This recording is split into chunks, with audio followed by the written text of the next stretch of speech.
Hello, and a very warm welcome back to the Gimme a Whole Year Wrestling Podcast. My name is Ant, and this right here is... Ollie. Was that the YMCA dude?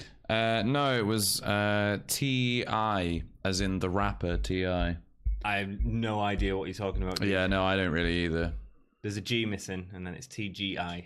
TGI Fridays. That's all I've got for you, man. That's all I've got for you. Today it's a Tuesday. Today we are reviewing NXT UK 36. It is when the video comes out. That's true. And talking about that, apologies for it being so late. We've both been really busy, can't get together, and so we're trying to get this out, and we're just going to make it a nice quick episode so that you can catch up. And how excited this weekend, WrestleMania. I know, WrestleMania. More excited for NXT TakeOver, I think. Yes, way more excited. WrestleMania, contemplating not even watching it. It's super boring. Super showdown. Give us a shout if you want to see us do some sort of live stream. Maybe the day, if Ollie can't do it, Ants, but talking about this yet because we're trying to get through as quick as we can. We'll try and do either a live stream of the TakeOver match, or we'll maybe do a live stream of our reactions to the match the day after or something like that. Yeah. Just so if you're interested, we can do that. First of all, comments. Manfred, thank you so much for both putting the timestamp up, which was awesome, actually. There was a sing-song. Was one Sing of the song. timestamps. Both of us singing Old MacDonald Had a Farm. Oh my god. It doesn't go unnoticed. Thank you very much, friend. And he also said he really liked the cinematic Gallus segment, which he went into a lot of details about. Very cool. Yeah. Shame this episode had absolutely none of that, and some of them would just, some of the promos in this episode would just poor. But we'll talk about that when we get into it. He's been genuinely won over by Amir Jordan too. A genuinely funny skit from him and Williams. Agree completely. Yeah. And we had a response to that this episode as well. So we had a response from Marcel Barthel and Fabian Aikner, which we're going to go into detail about.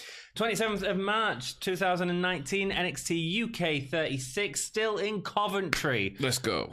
One of the best crowds we've had since Cambridge. Yeah. Brilliant crowd, man. Yeah. Absolutely brilliant. They made the episode.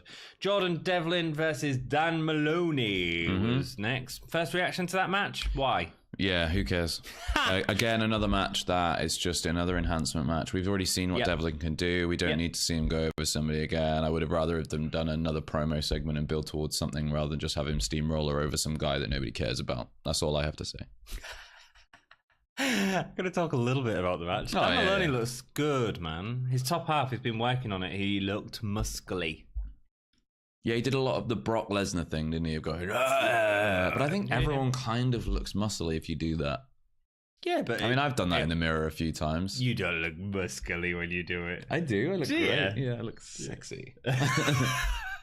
Devlin looks really chill in the ring, man. He's really sort of got into this character, really cool, confident, calm, collected, and confident. And that's sort of with his wrestling style, but also it's becoming his character. And that's a really interesting heel. It's not something we normally see from a heel. No.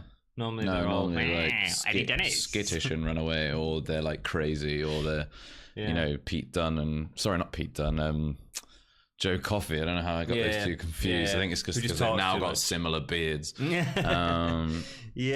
Maloney gets some nice chops in, but gets put down with a massive rock bottom. Yeah, rock bottom into like a shooting star press or the standing moonsault, wasn't it? It was beautiful, man. It definitely is beautiful, amazing. Man. It's great. It's more competitive than I imagined the match would be, and Jordan is really selling for him. There was a backdrop that Maloney did to him, which he really got some height on. He really hit the mat hard and went to sell for and then did hilarious overselling. Yeah, he like landed on the back and then fell out of the ring and then stood up again. And it felt deserved because he got the height on it. It was more than just. It was funny, I think. I don't know if it made any sense, but it was funny.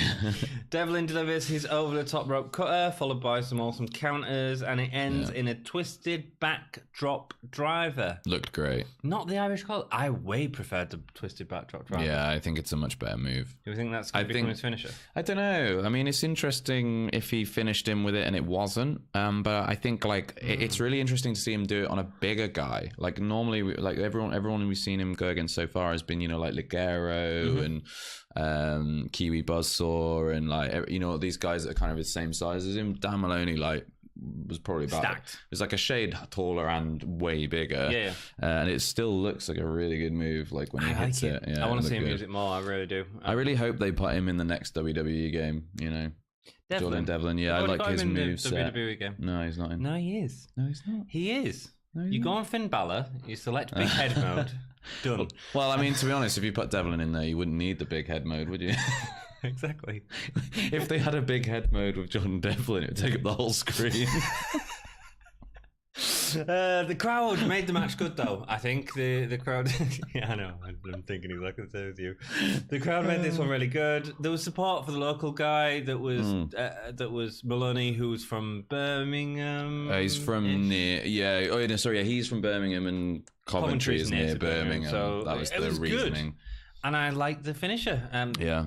Devlin, man, so calm, cool. Do you notice the yellow shirt guy with the red headband again? Yes, he's been at every NXT taping, I think, so far. Almost every single one. But he's always in the front row, and it's so obvious that he's there because it's like he's our.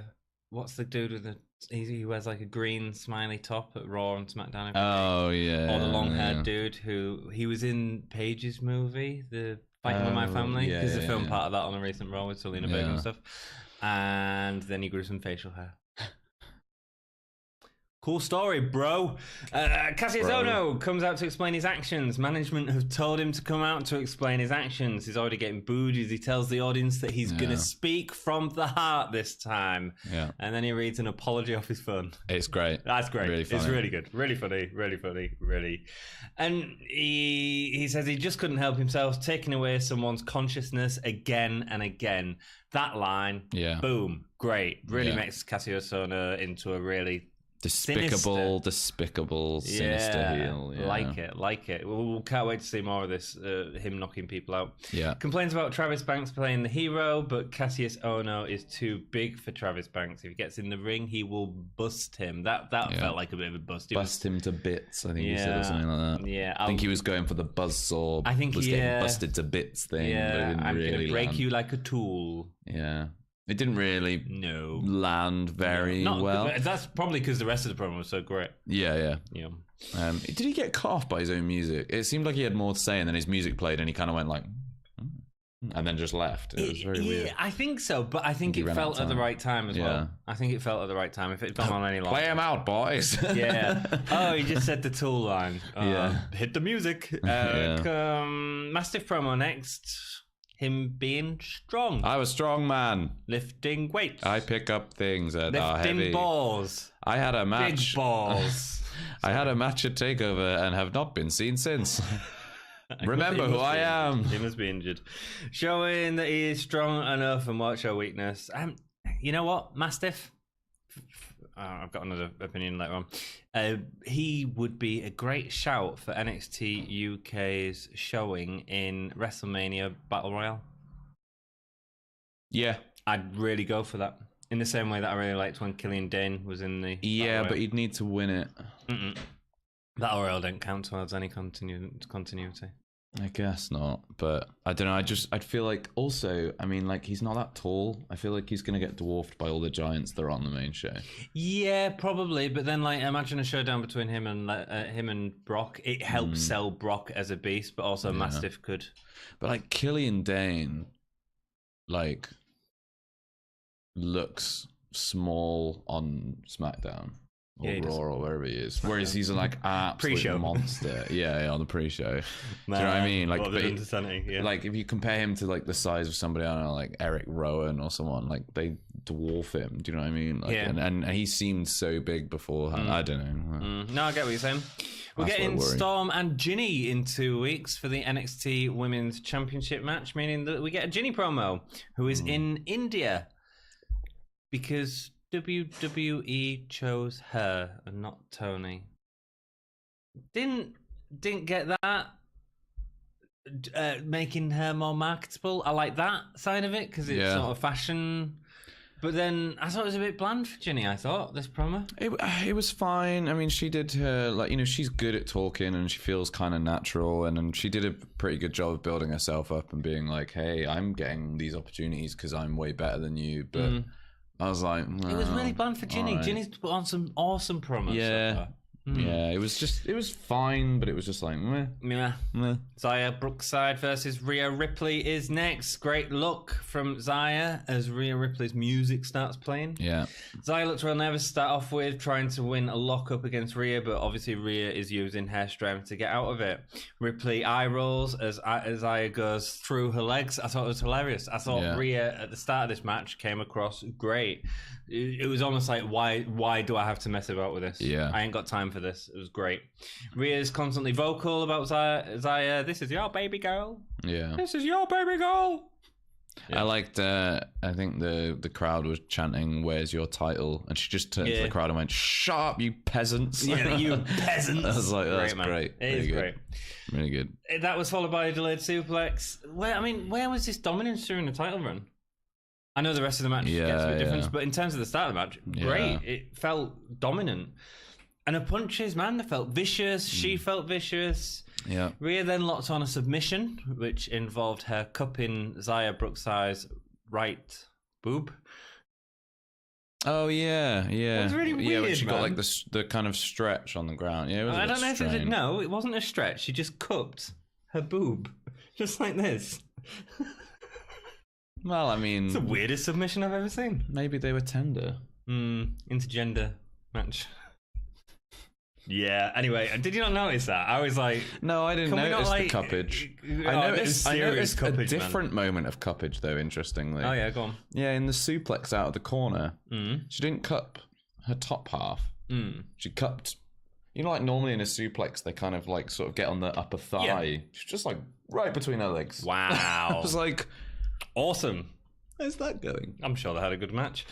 Rhea locks on submission, I've said that. Xia gets a bulldog and head scissors again. So Zia's comeback felt natural.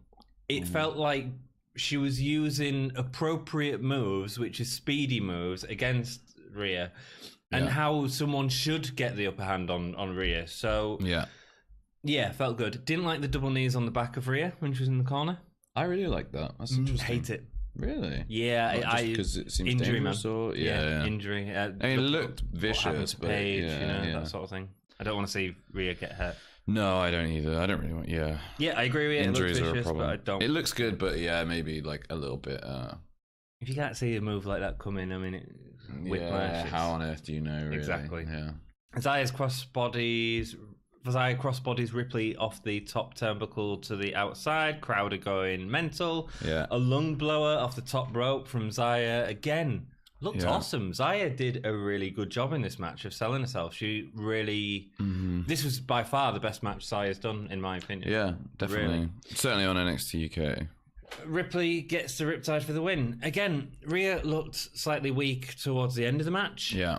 But I think that was okay because it was worth it to show how awesome Xia was. You know, I think they need to put the title on a heel again and build put a slow burn build in for Xia Brookside as like a total underdog story, like where she gets beaten up and beaten up and beaten up and beaten up, and then eventually like she changes something about herself to reach the promised land, as it were. I just can't see it happening. I really can't. You know, she's so good though. Like she's so good. It would be crazy not to do that story because they could do Daniel Bryan with her. Do you know what I mean? Like not the same, but that kind of thing. You know, you could do that. I'd say maybe in like a year or so, but I just don't see it at any time in the future. Because we've got new people. Yeah. Rhea gets a mic, announces that she's the most dominant woman in the NXT UK, and then NXT UK's new signing comes up. Piper the Viper Niven. Great, man. You ever seen Piper? Yep. She's awesome. She's very good. She's very good. She was in World of Sport. She was in the Scottish brand. I forget its name. She did this like awesome crossbody off a balcony once and stuff like that. She is so good. We even did an interview with her on our think it was on Soundsphere, on Dom's magazine, that was shared on Facebook. So go like us on Facebook and you can read it. Also, if you're enjoying the video, like it, subscribe, buy some merch, redbubble.com. And what else do I need to say? Instagram, they Twitter, know the stuff. Press the buttons, do the things, do the internet. Do it. But seriously, really helps us out. So do that. Thank you. And thank you for all your comments and everything. So, did you see how I've blended that in slightly? No. No, okay, good. Yeah, so Rhea Ripley's calling herself the most dominant woman in NXT UK. Not anymore. Did you see the fat shaming on Twitter? No, I didn't. There was a load of fat shaming on Piper Niven when she'd come in, and Piper had basically then posted a photo of herself, half naked, eating chips, and gone, "Look at me." Great. Legend. Good for her. She should own it, man. She should own it. Isla Dawn interview next, who was wearing a carpet or a pair of curtains. You're so mean. But what was it? It was a lovely dress. It wasn't. It was a pair of curtains. Witch dress. A witch dress. It wasn't. It was a pair of grandma curtains. Okay. No comment. Happy to see that she's got. I'm happy to see that I've got a fellow Scotswoman on the roster. What happened to the witch? Why is she not meditating in a corridor anymore? I don't understand. Yeah. You've changed, Isla. Changed. Well, put the girl in curtains and she will. Kaylee Ray interferes and tells Isla she thinks that because she thinks they're all from Scotland, they're going to cause this faction. They're all going to be friends. Isla might be next. Where's this come from? So I've got a slight problem with this, right? I've got several, but go on. Right, so she's watching the thing, and then the person's like, "Well, how do you feel about this?" And then she's like, "Well, I quite like the idea that there's another Scottish lass talking about Piper." Yeah. And another Scottish lass comes over and goes, "Oh, what do you think? We're all going to be friends?" I've just been like, "I wasn't talking about you. I'm talking about her. Yeah. What are you on about? Do you know what I mean?" Yeah. I didn't get it, man. No. A video promo for Walter. I think it confirmed all my fears that I talked about in great depth in the next episode. Yeah. So it's way too soon, man. Way too soon. I think he's going to win now. It's scary, isn't it? I'm afraid he's going to win. I won't predict it. They keep saying how long Pete Dunne's run but words. They keep saying how long Pete Dunne's run has been. There's 700 days. It's approaching. I think it's overtaking that now. Yeah. Yeah. I mean, let's look. Let's do a prediction. Take over. I just don't know. I don't know. It's so I genuinely have no idea at this point. Because it's WrestleMania and it's away from the normal NXT UK crowd and the build-up has been so quick, it makes me feel like they're going to do the big match. Big change. Oh, really? Yeah, the big change. But I see. I would have thought that with a quick build and nothing else, and it being elsewhere, that they would have done. They do it the other way around, and they'll set up for a match at NXT UK Takeover UK, the next UK Takeover we have. Which makes sense completely. But then to do that, you've got to have a false finish in this next match, and a false finish at WrestleMania weekend feels with eyes on the product to get people to watch it. Wouldn't be the first time. No. They've backed themselves into a right corner, man. Yeah, I mean, unless they're just pulling the trigger on Walter and they've just gone we've had Pete Dunne for ages, we can do other things with him. There are other stories to tell. Walter doesn't want to be full time, you know. Yeah. That's why he's not in NXT, because he don't want to be in. We'll see what happens, man. I mean, it's. Yeah. Showed lots of fighting of Walter outside of WWE, including matches with Mastiff, Wolfgang, the awesome chop on Jack Stars, including an Instagram photo or Twitter photo or something like that, which showed his chest looking like meat mint and mincemeat. Handprint. Boom. I mean, I've got quite small hands, but his handprint across his chest was this big. It's it was great. It was great. Giant hands. Yeah. Do you know what would have been a better feud for Walter at this point? What? Mastiff. Yeah. That would have been a way better feud to have build up that point to Pete. I don't want to see him and Pete right now. I really don't. Is doing nothing anymore, and he was on a huge tear. Yep. Unbeaten still. Probably an injury. Maybe, yeah, maybe. Do you know what would be nice? Yep. Is if Mastiff came out during the Pete Dunne Walter match and did something, and that diverted this whole Pete Dunne Walter thing for a little while. Just because, and I think I agree with you. I don't want to see this right now, but I think it might be partly just because I don't want to see Pete Dunne lose the title, which I think he's going to. I think. Let us know what you think. Is Pete Dunne going to lose the title at WrestleMania? Interview with Trent Seven next. He's proud of Tyler. I'm really proud of Tyler. And he's a bit miffed as Joe Coffey has called him dead weight, which he'll be waiting for Joe Coffey. Relaxed promo, what we expect from Trent Seven. Very natural. Yeah, very natural. I think he's going to make a really good champion one day. I agree. I think he'd be such a good heel. I think he's going to make a great heel. Yeah. I really do, man. They're teasing the split already, and I'm just like, this is going to be so good. It is going to be good. When that happens, it's going to be massive. Aikner and Marcel Barthel interview next. They're watching a video promo of Amir Jordan and Kenny Williams, which we discussed in great depth last episode, which we enjoyed greatly. They're quite... I struggled to understand quite a bit of it. Did you? Yeah. I got it all. At the start. Oh, right, okay. Maybe I'll tell it was just too low because I was watching late at night. There's nothing funny about this business. This means more to them than any team in NXT UK as the mat is sacred. I didn't like this. It was a really weird turn of form for not turn of form, but like a really weird diversion from the direction they've been going, I feel. Like they actually were quite good comedy wrestlers in a way. Like a lot of their promo stuff. Still amazing in the ring and everything, and but like still dominant with the comedy. You know, it's more clumsy comedy. Does that make sense with the whole door thing? And that was really it was more just clumsy. Two big guys that were a little bit clumsy without being heavy machinery. Yeah. I think the other thing is like. I really enjoyed the Amir Jordan and Kenny Williams package, so maybe it's just that I completely disagree with what they were saying. Well, I guess maybe that's the point. Maybe of many, they go, look, you were entertained by this. Well, we hate it. Look how different we are from you. I think it achieved like what it wanted to achieve. I dislike them a bit more now. I just think, but I guess that's what they were going for. That promo on selfie stick. I just think these guys need a little bit more space than that. I wonder if like it was meant to be ironic and like it was actually meant to be funny.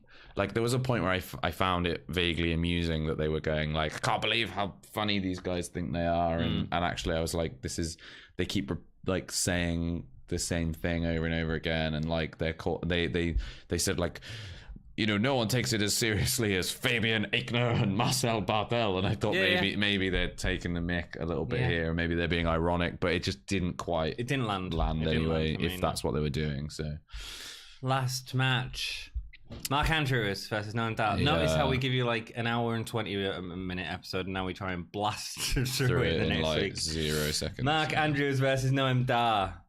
Really nice. Have you got what to say about the other matches? Sorry, I've just been sort of like skipping over you. Not really. No, cool. Really nice, fast avoidance from each other. What was really good about this, and I thought these guys did some great work in the ring. Really great work. Really great little moments. They were going for moves at the start, but each person was avoiding that move. Yeah. The really nice thing about this is you could tell what the move was going to be. Yeah. So when Andrews was going for an arm drag, you could see that it was an arm drag. He did the motion of the arm drag. And went for it.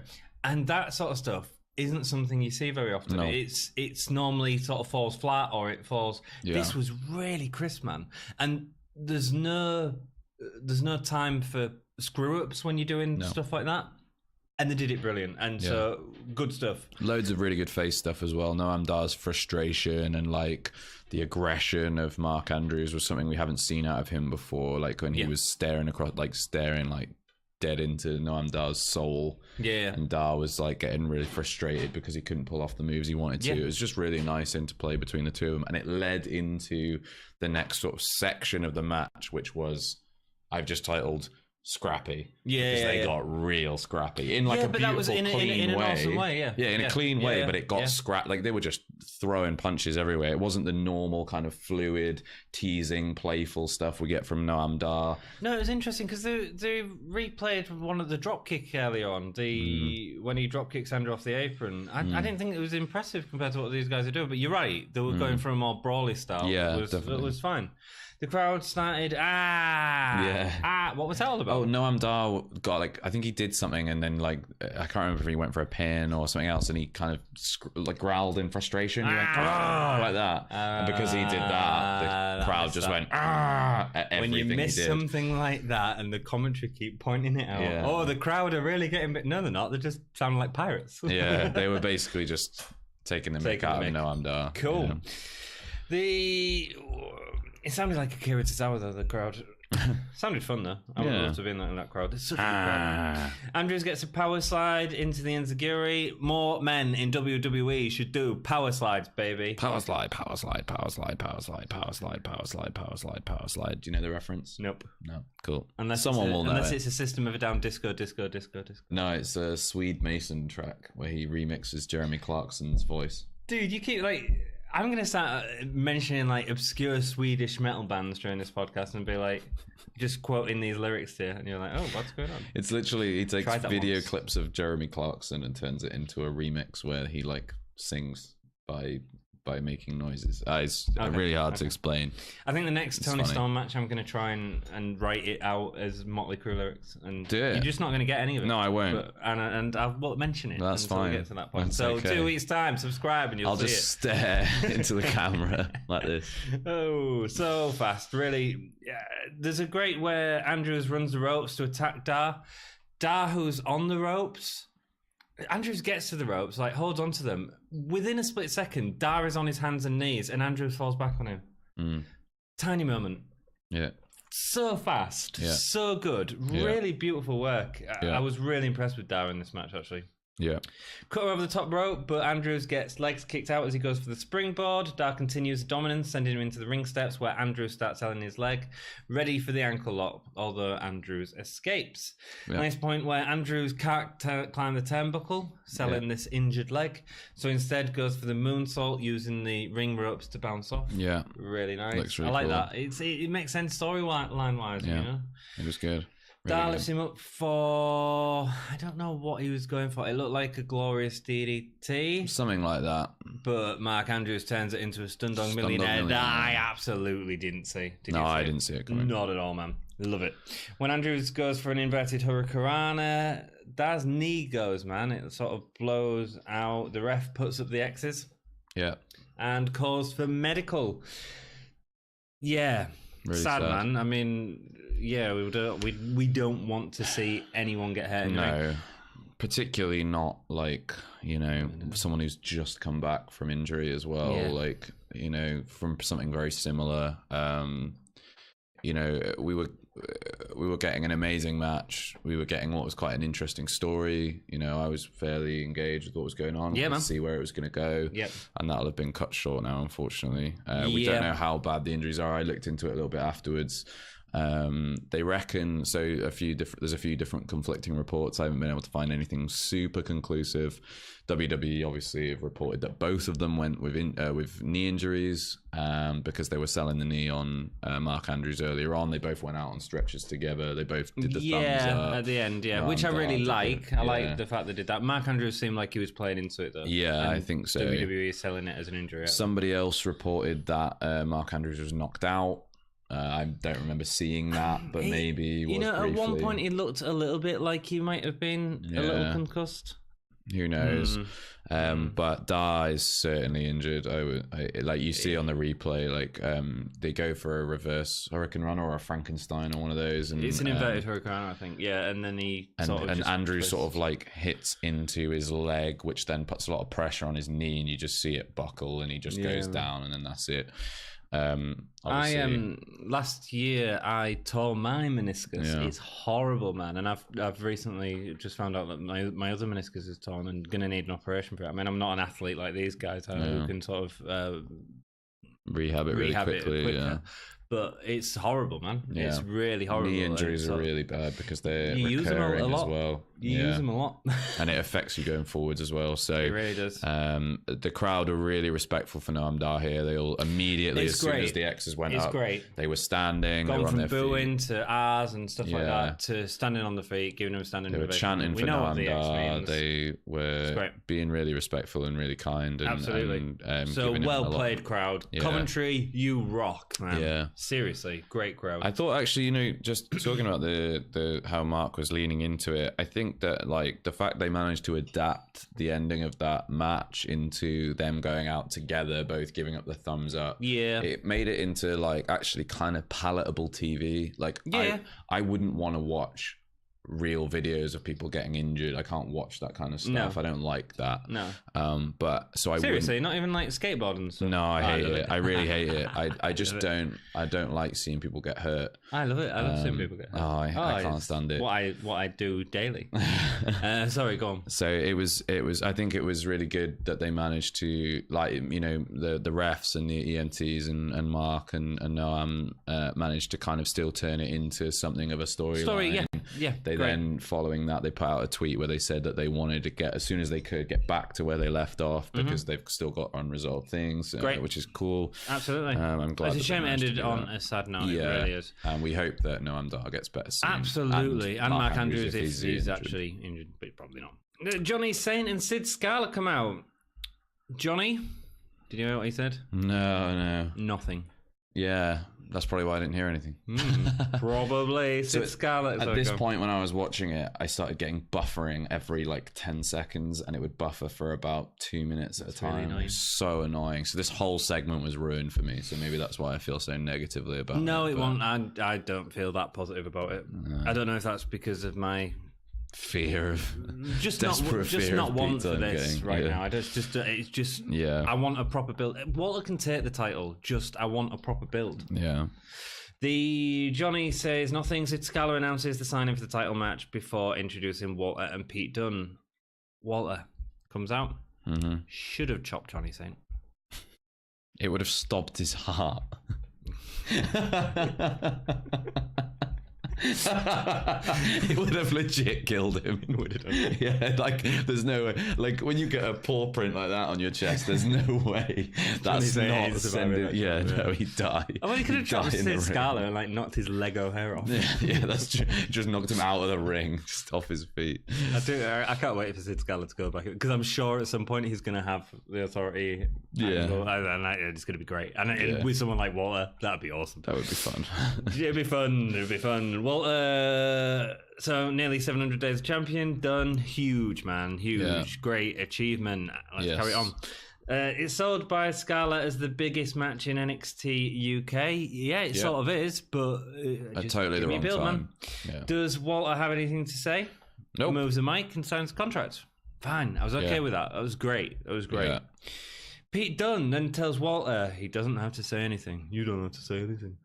It's not just the WWE Universe that want this match. Pete Dunne wants the match as well. And at TakeOver New York, you're going to know what everyone knows. He is the Bruiserweight and NXT belongs to him.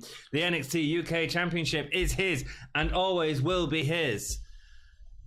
Pete Dunne said more here. He said way more. In one episode than he has said the entire run of NXT UK so far. Yep, don't particularly like it. This is how they should have done, right? Walter then picks up the mic and says something that you can't really understand.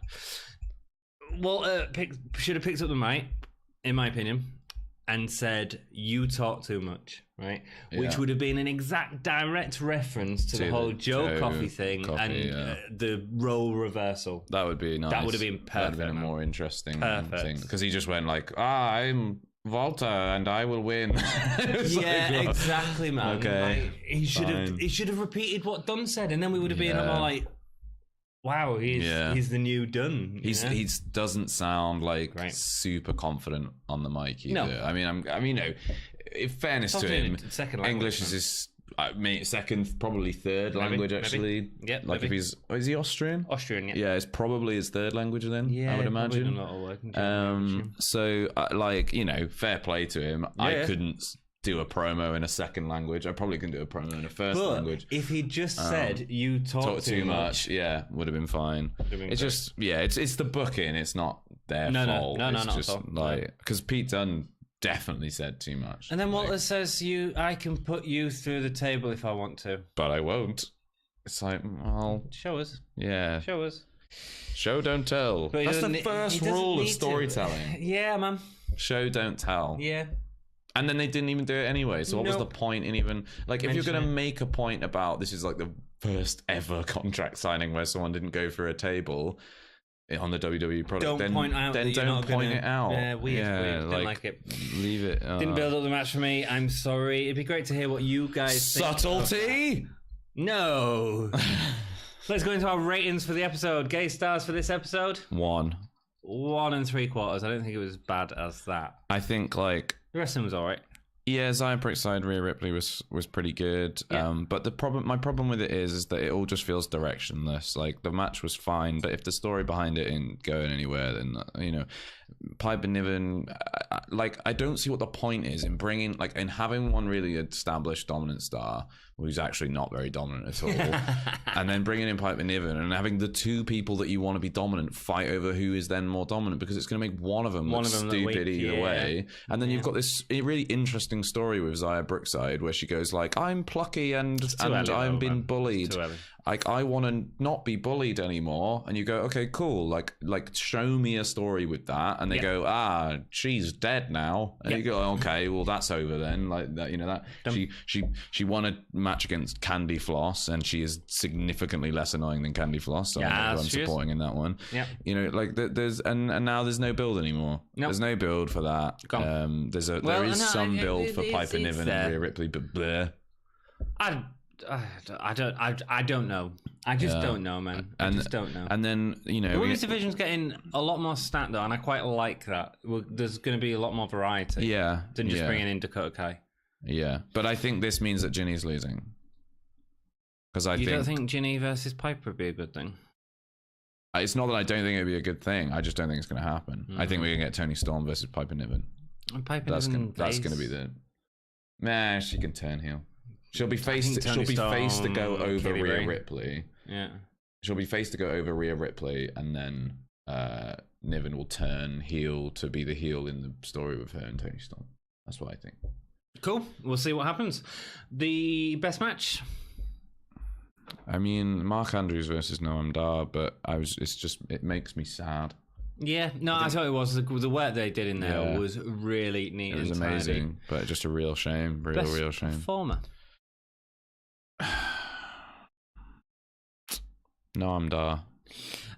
Yeah, it's between Noam Dar, but I was also really impressed with Xia Brookside. Maybe if she'd had a little bit more in that match than but she come across really, really good in this match, especially compared to Rhea.